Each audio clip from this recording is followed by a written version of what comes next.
Había un momento de la tarde, podían ser las 4 o tal vez las 5 si era verano, en que el viejo se pegaba a la ventana, la cabeza un poco ladeada, la mano haciendo de pantalla contra la oreja y con voz de velorio decía: «Lástima la música».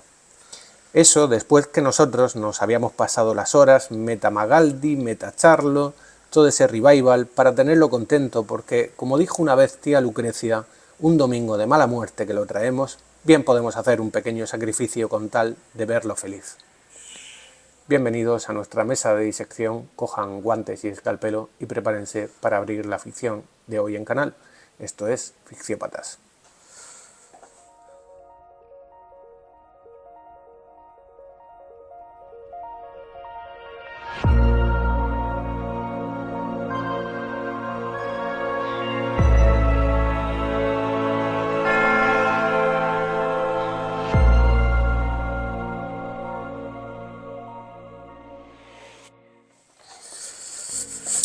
Buenos días, Víctor. Buenos días, Eric. ¿Qué tal? Pues muy bien. Hoy ya episodio número 34, 11 de mayo 2025. Y bueno, dinos a quién nos has traído hoy domingo, precisamente. Hoy domingo, rimando con la música de los domingos, de este relato que traigo hoy de Liliana Hecker, de esta gran autora, esta gran cuentista argentina. Que sigue viva además. Sigue viva, ya mayor, pero sigue viva. Y nada, no sé si recordarás que estuvimos hablando hace poco de, bueno, lo recordarás porque hace 2 episodios o 3, de Abelardo Castillo y de aquella revista en la que una de sus colaboradoras era Liliana. Una revista en la que ella se convirtió en escritora, por así decir. Sí. Y sí, yo ya tenía pensado traer a Liliana también desde hace tiempo. Sí, la verdad es que aquí hacemos un poco de puente, ¿no? Sí. Entre autores y la verdad es que sí, el hecho de que ha colaborado mucho colaboró mucho con Abelardo Castillo y con otros autores que ahora a lo mejor nos dirán, ¿no? Sí. Pero vamos, sí. Voy a hablar un poco de ella. Ajá. Bueno, como digo, Liliana Hecker es otra de las grandes cuentistas argentinas. De hecho, es referencia para autoras de la talla de Samantha Schweblin o, ¿sabes? No, a lo mejor no tengo claro si Mariana Enríquez también, pero sí que es una referente. Hay una anécdota en Wikipedia sobre sus comienzos que he querido traer, en la que se cuenta que ella envió una carta y un poema a los 16 años para que el poema fuera incluido en El Grillo de Papel, en una revista de Abelardo Castillo. Y contaba ella que Abelardo se encontró con ella a los pocos días y le dijo que el poema era pésimo, pero que por la carta se notaba que ella era escritora, así que la aceptó como parte de la redacción de la revista. Sí, la verdad que me pareció una anécdota muy buena. Eso fue una de cal y otra de arena, ¿no? O sea, bueno, fue sincero. Sí, o una hostia dulce, que se suele decir también. Sí. O sea, no me gusta el poema, pero se te nota... Pero por la carta, o sea, fíjate, ¿no? Que es como la carta, que es lo que has intentado convencerme de que querías colaborar con el poema no me interesa, pero la carta sí. Claro, efectivamente. Sí. Escribe menos poemas y más cartas. Bueno, ella empezó, si bien ella empezó escribiendo poesía y no poesía en realidad, porque, mira, a colación de la lectura de este relato, di con un libro suyo y me lo he leído en cuestión de días, que se llama La trastienda de la escritura, en el que es un ensayo en el que ella habla de su proceso creativo. No es tanto un manual de escritura como un ensayo en el que ella habla de su proceso y tal. Y bueno, y ella contaba que al principio ella escribía una especie de textos a los que no sabía muy bien cómo llamar, y esto yo creo que es muy de lo que pasa al principio también cuando empiezas a escribir, ¿no? Que te mueves entre el relato y no, entre la crónica y no, entre la reflexión y no, ¿sabes? Pretendes darle un matiz literario, pero no es nada, ¿no? Y de hecho le puso un nombre a ese género. No lo tengo aquí, no me acuerdo, pero me resultó también curioso. Bueno, digo que años más tarde, junto a Abelardo, fundaría El Escarabajo de Oro, esta vez sí, esa revista que fue tan reconocida en Argentina, donde colaboraron escritores de la talla de Cortázar, Goytisolo, Piglia, Pizarnik, que que Liliana perteneció, y esto también lo quería decir, en el sentido político, a una generación de escritores que hizo frente a la dictadura militar de Videla. Y en una entrevista ella menciona lo siguiente respecto a cómo vivió aquellos años y respecto a los talleres de escritura que impartía. Y permíteme, porque Sí. me he sacado aquí un trozo de una entrevista suya, pero es que me parece elocuente. Vale, sí. y Sí, quería adelante. leerlo. Dice, estaba la necesidad, dice ella, que teníamos muchos escritores de trabajar cuando se nos había echado de nuestros empleos, ya también la necesidad de los nuevos escritores de nuclearse, de discutir sobre sus cuentos, cuando ya no existían las reuniones en los cafés, en las revistas literarias, en tiempos de la dictadura. Si nos reuníamos un grupo de escritores en un café a discutir un cuento o un poema, era muy probable que termináramos siendo unos desaparecidos. Entonces los talleres reemplazaban esas reuniones y se empiezan a hacer en lugares privados, en nuestras casas. Comenzaba a ser un trabajo para muchos de los escritores que no podíamos trabajar en otros lugares. Fue una experiencia muy dura la de la dictadura, pero al mismo tiempo de ninguna manera siento que hayan sido años muertos para mí. Al contrario, sentíamos que nuestras palabras y nuestros actos tenían un peso al decir lo que pensábamos en cualquier ámbito en el que pudiéramos expresarnos. Además, no podemos olvidar que en la Argentina estaban ocurriendo hechos de enorme fuerza contra la dictadura, como por ejemplo las manifestaciones de las madres y las abuelas de la Plaza de Mayo, la acción de los organismos de derechos humanos dentro del país y un fenómeno cultural de gran repercusión cultural que fue Teatro Abierto. El rol que me tocó a mí fue actuar dentro de mi país y es una elección de la que no me arrepiento. Y esto te lo hilvano con el hecho de que, bueno, se sabe que mientras Cortázar llegaba el momento, optó por venirse a Europa, ¿no? a París, ella decidió quedarse allí, pese al temor de que la desaparecieran. Es una cosa que ocurría en la dictadura y sigue ocurriendo en según qué países. Sí, de hecho te iba a preguntar, por eso, pues, he visto que había cierta polémica con Cortázar, ¿no? Con respecto a ella, no sé si... Era por esto, no realmente una polémica, pero sí el hecho de escritores que deciden, o gente de la cultura, Sí. que deciden quedarse en el país pese a las circunstancias cuando están en contra de la dictadura o deciden marcharse. Como acto protesta a lo mejor, ¿no? O por salvar O la por vida. salvar la vida, sí. A ver, entendamos que, claro, en nuestro propio país, en un momento dado, tenemos una serie de intelectuales que deciden emigrar, por ejemplo, a México, que fue un lugar que acogió a una gran cantidad de gente de la cultura española, y luego tenemos gente que decidió quedarse y mira la suerte que corrió García Lorca.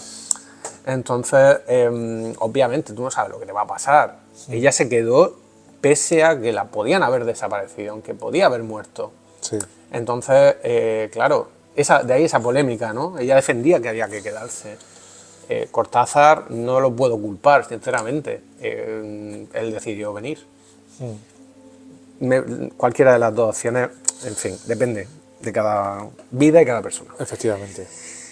Y nada, en cuanto a su trayectoria bibliográfica, decir que Liliana empezó publicando libros de relatos, como los que vieron La Zarza, Acuario, Un resplandor que se apagó en el mundo, o Las pedas del mal, para más tarde pasarse a la novela con Zona de clivaje, El fin de la historia o la reciente Noticias sobre el iceberg. También escribió ensayo, ha escrito bastante ensayo. Sí.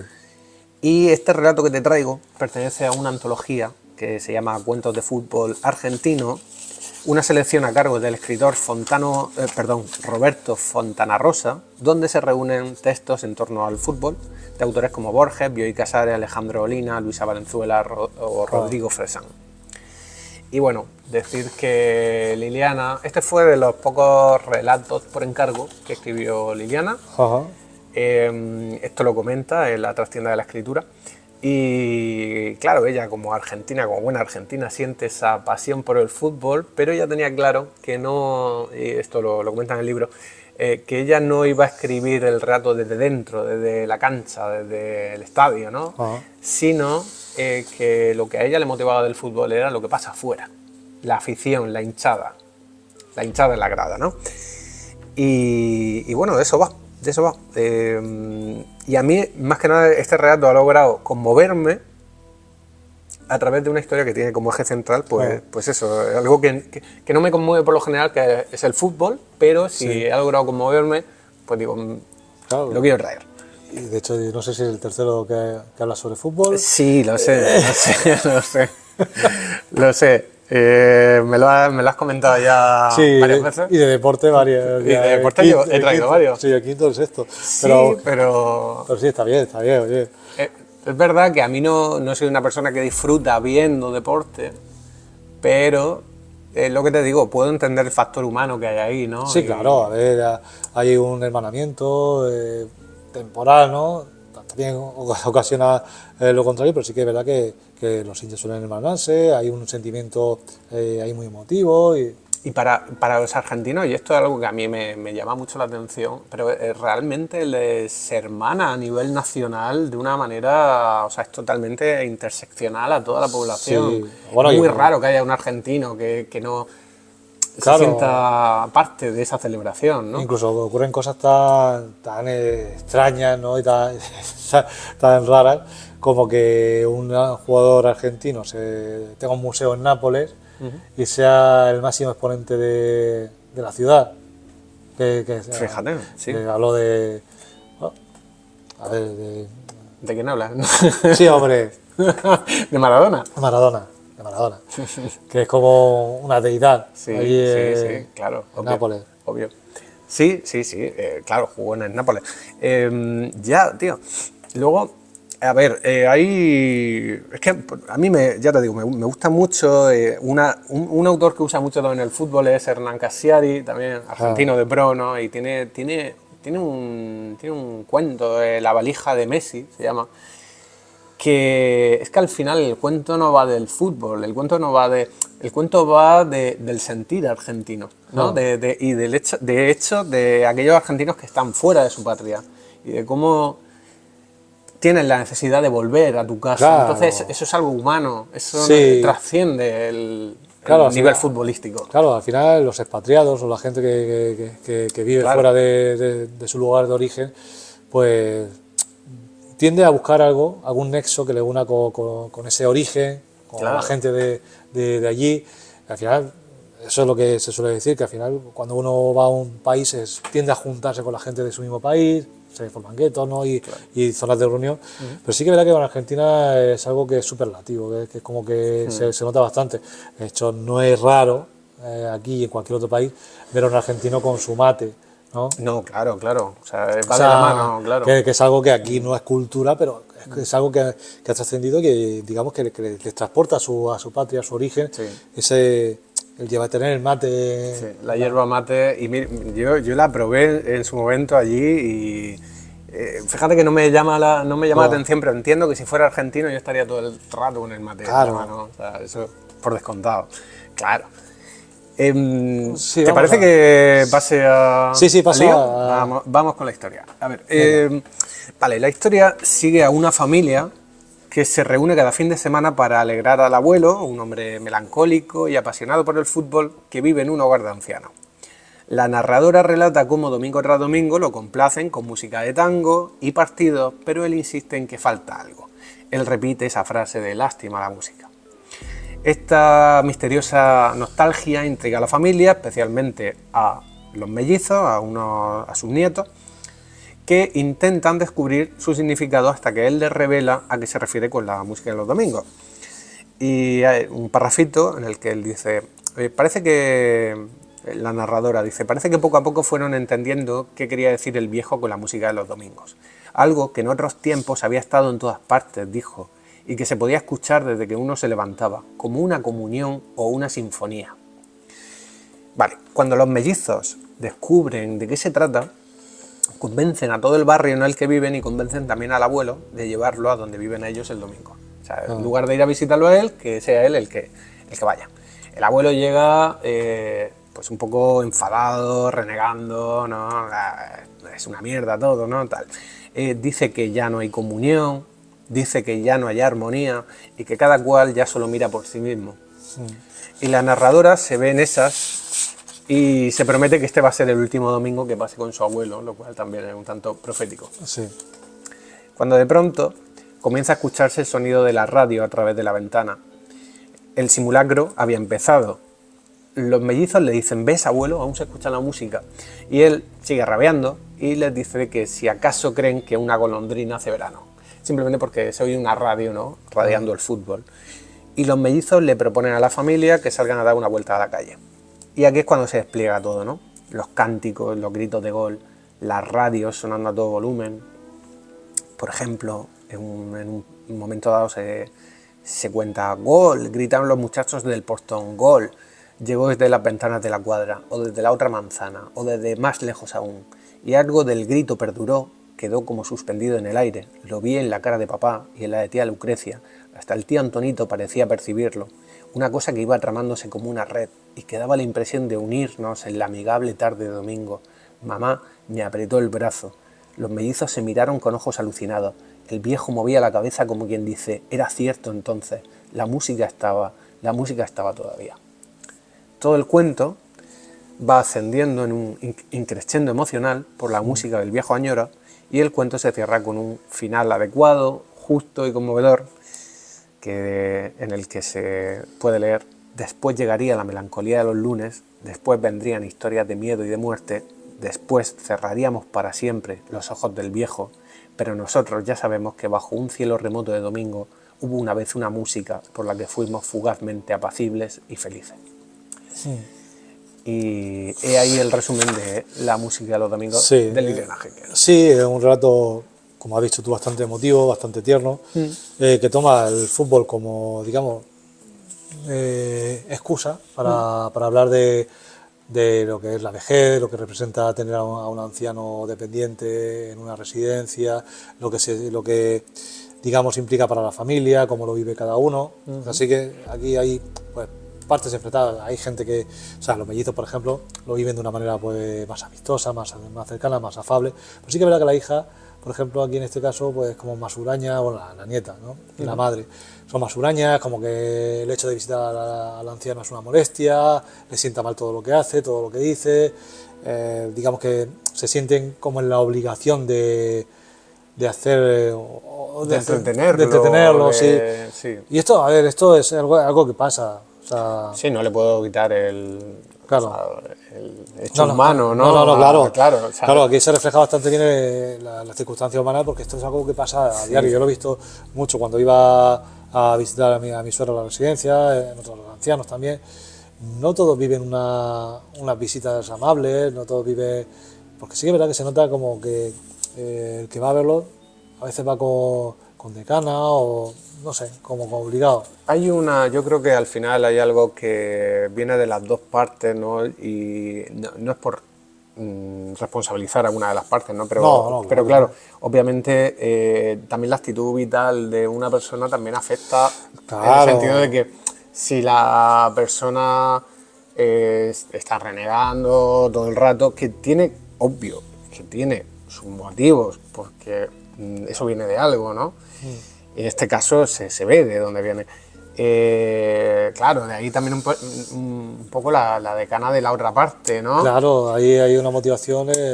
También hay que pensar que la otra persona está en una residencia y a lo mejor pasa mucho tiempo solo o sola, aburrido, etcétera, ¿no? Entonces es complicado. Sí, es complicado. Estos temas son complicados, sobre todo por lo que dices que son sentimientos que se encuentran, el carácter de uno y de otro se retroalimenta y bueno, pues puede ser explosivo, ¿no? Aquí en un momento determinado dice que se vaya a buscarla a la concha de su hermana, ¿no? Entonces... Sí, y bueno, bien es cierto, ¿no?, que el relato en el plano superficial va de eso, ¿no?, de cómo una familia gestiona el trato con el abuelo, ¿no?, y tal. Pero luego el tema también para mí tiene que ver con algo que creo que también es real, que es como esa... Y el abuelo lo denuncia directamente, ¿no? Como que ahora cada cual va a la suya. Sí. El individualismo, que ya no existe esa comunión de la gente, ¿no? Y yo creo que algo de eso también es cierto. Sí, a ver, sí que está todo llevado en base a la nostalgia que él siente por esos tiempos, en los cuales era más joven, estaba libre, podía deambular libremente por las calles y demás, pero sí que es verdad que hace una reflexión así, una crítica social, que bueno, no sé, este relato fue escrito en... No recuerdo la fecha, Pero bueno, no importa. Si es que aunque fuera escrito en los 80 Sí, o bueno, por pues ahí, digo que sí que está a la orden del día. Sí, Lo sí. que quería decir es que eso, que está a la orden del día y que por mucho tiempo que pase, pues sí que es verdad que la sociedad cada vez va más a la suya. Es más individual. Y no es por hacer un cualquier tiempo pasado fue mejor, No. pero sí que es cierto que, por ejemplo, antes a nivel de comunidad o en un pueblo, la gente estaba más unos por otros y eso se ha ido perdiendo, o sea, eso es evidente, no es ninguna novedad. O sea, cualquiera que haya vivido un poco lo puede ver. Entonces, a mí lo que me gusta del relato es cómo cómo los sobrinos, cómo los nietos crean ese efecto de asombro, esa maravilla, esa fantasía, al final es una ficción, lo que crean para el abuelo. Sí. A través de un elemento que también es sonoro, que es la música, ¿no? El rumor de la gente, la radio, Claro. el gol, Sí. Y tú fíjate que habla de música, pero en realidad cuando se le pregunta al viejo, ¿no? Él contesta, dice, no hablo de la música que se escucha, Antonito, sino dice, hablo de la que falta. Claro. O sea, que no tanto de la música, sino de la ausencia de esa música. De la ausencia. Que no es música en sí, sino es la confluencia de cierto ambiente, ¿no? De música, sonoridades, pues eso, niños chillando, gente cantando los goles, ese ambiente festivo, ¿no? Que digamos que el viejo echa de menos de las jornadas de fútbol. Sí, exacto. O sea, sí, y ya te digo, no es tanto el fútbol en sí, ¿no? No es tanto el partido, es la sensación de comunión. Sí. Es que el domingo todos estamos hermanados por una misma cosa que nos une, una pasión que nos une, una esperanza. O sea, la esperanza a nivel humano, ¿no? Aunque sea en un partido. Pero da igual, es suficiente, ¿no? Sí, él lo dice, la gente no armoniza. O sea, la gente no armoniza, le falta esa empatía, esa armonización, esa comunión, ese celebrar juntos algo. Y ya no solamente el fútbol, que era en lo que se centra esto, sino simplemente reunirse para festejar. Eso es. Y que ese festejo, que en este caso por los domingos, ¿no? Pues digamos, que sea algo digamos, extendido, pero que no sea solamente de una familia, sino que todos aprovechen ese domingo para festejar. En este caso, claro, el fútbol, si se emitía el domingo, pues tiene... Me acaba de venir un ejemplo muy tonto, te voy a poner un ejemplo de mi propia vida, pero un ejemplo muy tonto, ¿no? Que yo hace más de una década hice un viaje a Sopelana, a un pueblo del País Vasco, eran fiestas allí. Y a mí me sorprendió, una cosa que me sorprendió y me gustó, fue que todo el pueblo se juntaba en una fiesta en la que comían con mesas largas, y entonces todo el pueblo estaba sentado en esas mesas largas. Yo no me imagino a día de hoy, yo vivo en un pueblo pequeño, pero no me imagino cohabitando en una comida con todo el pueblo, ¿sabes? Eso ya no se ve. No. Y que quede eso, ese festejo, esa celebración conjunta, es lo que... al final es a lo que apela el relato, ¿no? Más allá de que eso esté bien o mal, sí, efectivamente. A nivel humano, lo que sí, leyendo La trastienda de la escritura, Liliana reparaba mucho en algo que llama la unidad de efecto, que de eso habla Poe antes que ella, que es, ella piensa que para ella el relato no tiene tanto que tener un final efectista, en plan de, y al final ocurre un acontecimiento que le da la vuelta a todo, ¿no? Sino que el relato ha de ser creado para provocar un efecto en el lector, ¿vale? Va buscando un efecto. Entonces, todo empuja hacia el efecto final, a dejarte esa sensación que el autor había proyectado que quería dejar en ti. Sí. Y entonces, en ese sentido, este cuento cumple muy bien, porque empieza con ese anciano que se queja de que ya las cosas no son como son, y acaba en el milagro, acaba en... Claro. De hecho, el mismo relato en sí es un proceso de hermanamiento y de armonización. Claro. Porque tenemos la no música, tenemos la parte de la familia que, digamos, intenta comprender al viejo, la parte de la familia que detesta estar ahí con el viejo y el viejo mismo que es un elemento disruptor. Pero sí que a medida que avanza el relato, a través de unos y de otros, digamos, que se van hermanando, van armonizando, e incluso la parte que no estaba de acuerdo con el viejo y el propio viejo, al final armonizan con esa sensación de positivismo, de ternura, de emotividad. Entonces, al final, digamos, que no solamente el lector, sino que el propio círculo de personajes acaba armonizando en ese círculo y mostrando que, bueno, que hay algo bonito que sacar de esa desdicha. Mira, en un fragmento que he leído antes, simplemente hay un gesto muy pequeño, muy tonto, que es el de la madre cogiéndole el brazo al hijo, ¿sabes? Y ahí está toda esa emoción condensada, ¿no? De, ostras, es esto. Sí, que ahora dice, la música estaba todavía. La música estaba. Es como... Esto no, como el incrédulo que ve la magia. Claro, que acaba viendo claro, la magia. Claro, Entonces, claro. No todo está perdido. Claro. Todavía existe esto, ¿no? Esta fantasía. Claro, efectivamente. De hecho, este final, digamos que se desenvuelve en ese estado de gracia, ¿no? De decir, bueno, parece que lo imposible ha sido posible, ¿no? Lo imposible se ha gestado. El milagro, como decía. Y de encontrar aquello que nos da, que les da sentido a nuestras vidas, ¿no? En el caso de este señor, la música los domingos. Claro, la lástima en estos casos es que esta epifanía que llegue tarde. O sea, bueno, llega a tiempo, pero llega tarde. Sí, llega tarde, pero...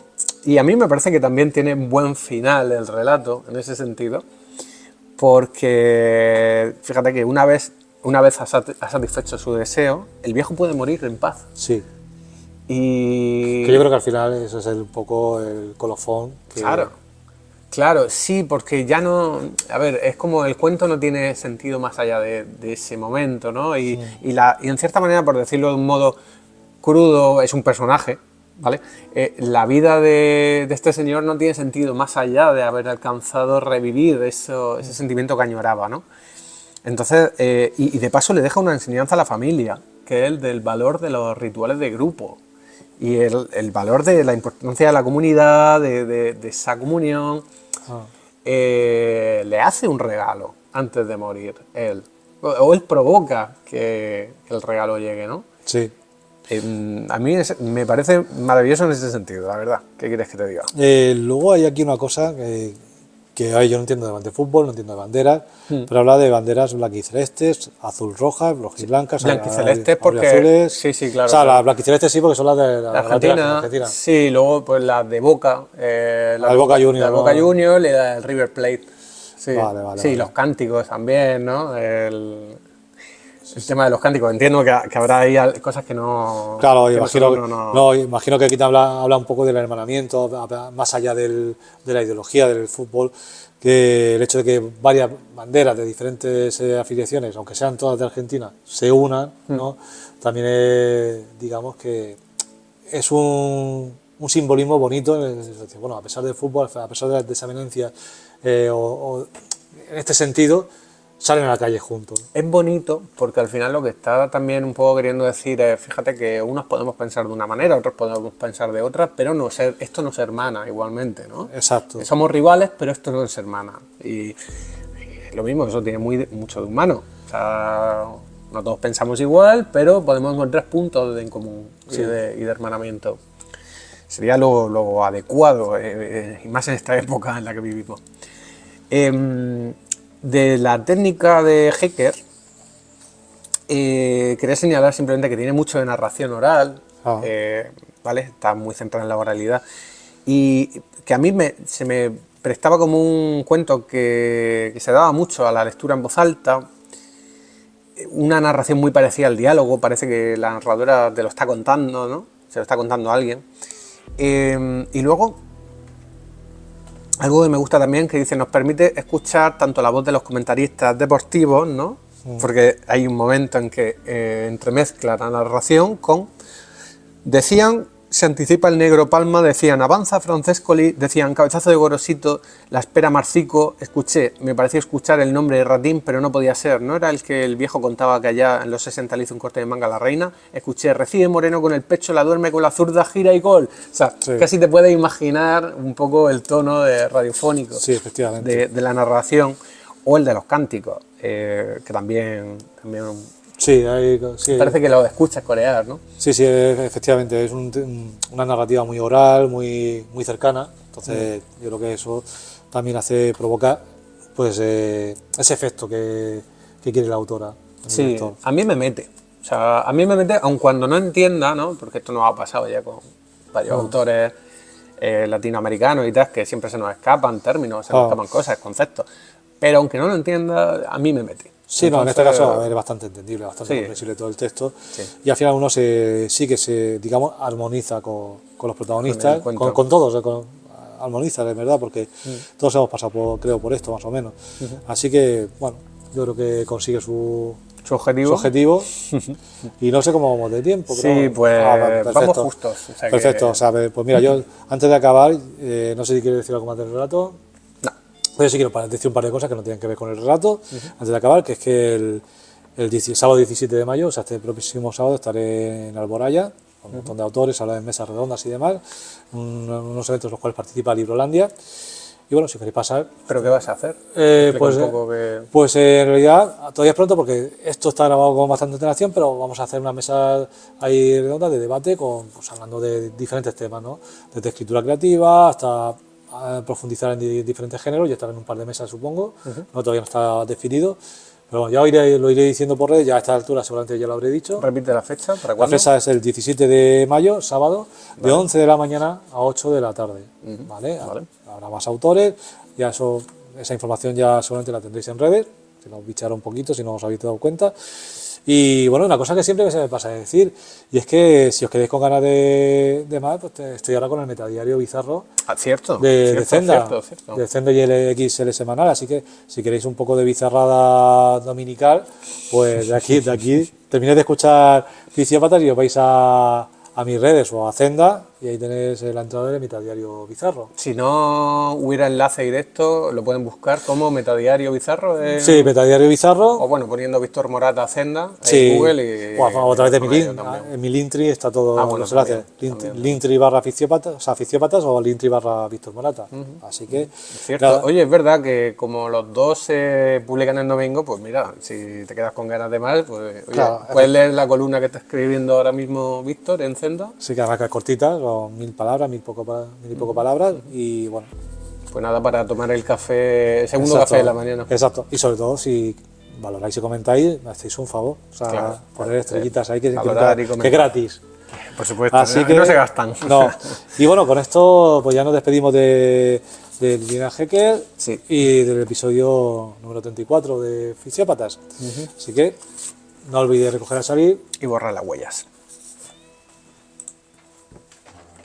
Si te ha gustado el capítulo de hoy, dale a like y no olvides suscribirte. Si quieres apoyarnos, puedes hacerlo compartiendo nuestro contenido, siguiéndonos en redes y comprando nuestros libros. Tienes toda la información en la caja de descripción y en el enlace linktree barra Ficciópatas. Prometemos borrar tus huellas.